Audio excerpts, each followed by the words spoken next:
How's it going, my peeps? You guys reached 50 likes on the part 1 of the no disqualification 2 out of 3 falls match between Curtis Axel and Daniel Bryan. And as I said in part 1 of the video, once it reaches 50 likes, I'll upload part 2. So here it is, and I am playing as Curtis Axel. So far, there has been no submissions and no pinfalls. Nobody has secured a pinfall or submission victory. But anyways, let's get down to the topic of this video, which is pretty much E3 and my reaction to E3 and both the Sony and Microsoft press conference. In part 1 of this video, I talked about the Xbox One and PS4, primarily the Xbox One though, and how I was disappointed at it. And that was a pre-E3 video. I posted that up before E3, and I was talking about how E3 is probably Microsoft's last chance to impress.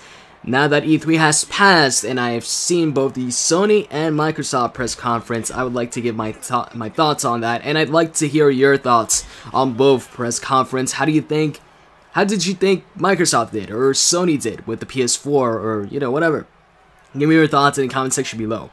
Anyways, I've got to say, you know, Microsoft, the press conference, I actually enjoyed the press conference. Overall, I thought it was a games-wise, like the games they showed, I like the games they showed. They looked like some pretty good games, but it's hard to come back from the whole used games thing.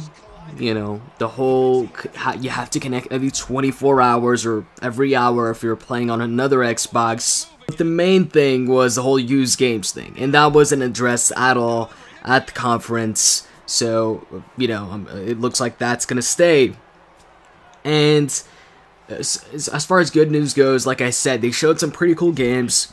And also they announced that for Xbox Live Gold members, from now on, every single month, you're going to get 2 free video games. You can download 2 free games, full games. And they announced the 2 first games, and they were Halo 3 and Assassin's Creed 2.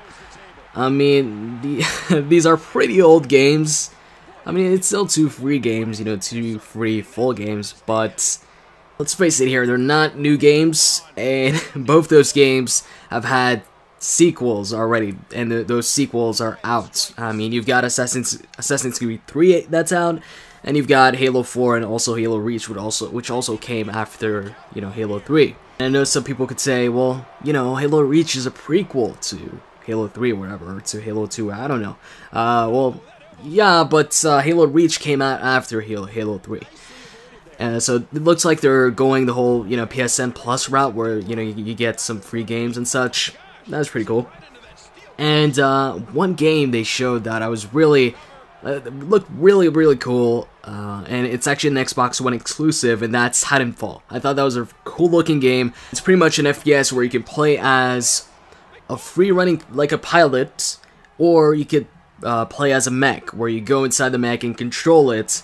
So it looked freaking cool. It looked like a game I would love to play. But the major negative of the Microsoft press conference, the thing that to me was like the worst part of it, worst news, was the price. They announced a price, and it's $499. It's basically $500 for the Xbox One. 500. That's a lot.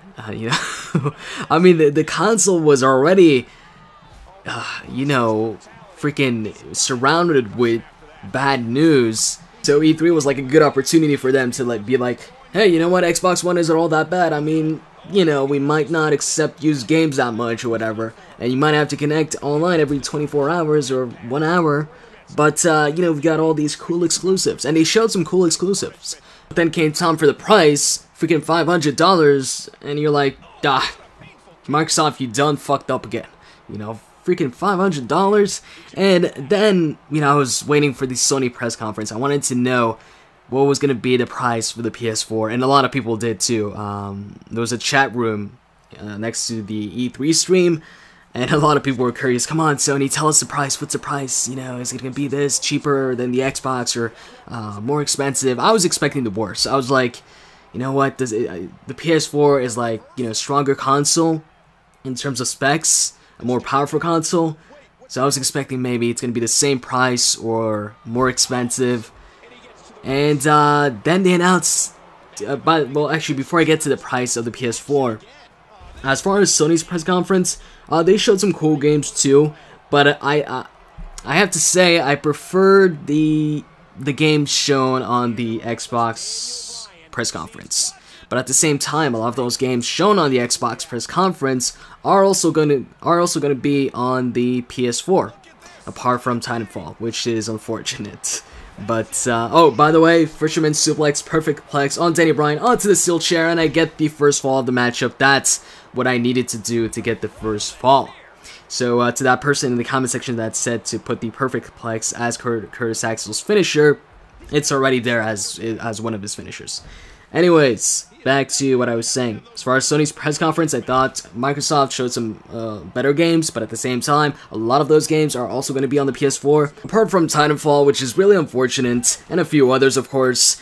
And where Sony really did good, in my opinion, in the press conference is when they flat out said that the PS4 will not have any restrictions when it comes to used games. You can sell your game, you can trade it in, you know, pretty much the same way you do right now with your PS3 or Xbox 360.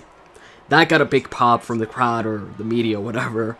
And they also talked about how you don't need to be connected to the internet to play in a single-player game, and it won't have to check in every 24 hours. That got a big pop too, because they were kind of making fun of Microsoft, but then right after announcing this great news, they talked about PSN Plus, and while talking about PSN Plus, they talked about the features of PSN Plus for PS4, and they put in as one of the features the ability to play immersive multiplayer experiences.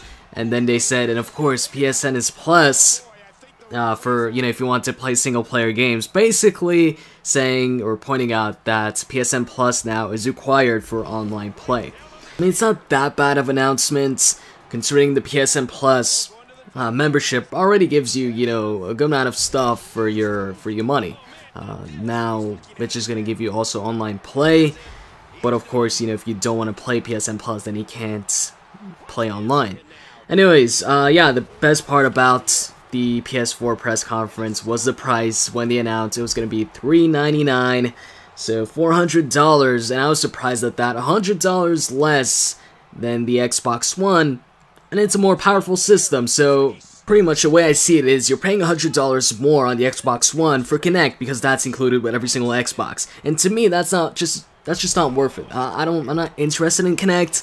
I don't care for voice controls, or you know, you can say Xbox on and the Xbox turns on. I mean, it is kind of cool, but it's really not needed in my opinion. And you know, I just think Sony won with that $399 price point. This looks like the most one-sided battle between two consoles yet. Seems like the vast majority of gamers are backing the PS4 over the Xbox One. But would that have been the case if the Xbox One was $100 cheaper than the PS4? Who knows? Tell me in the comment section below. That is it for part 2. If you guys enjoyed this video, click that like button down below. Once it reaches 50 likes, I'll upload the last part 3, where you guys can find out if I tap out or not. See you guys.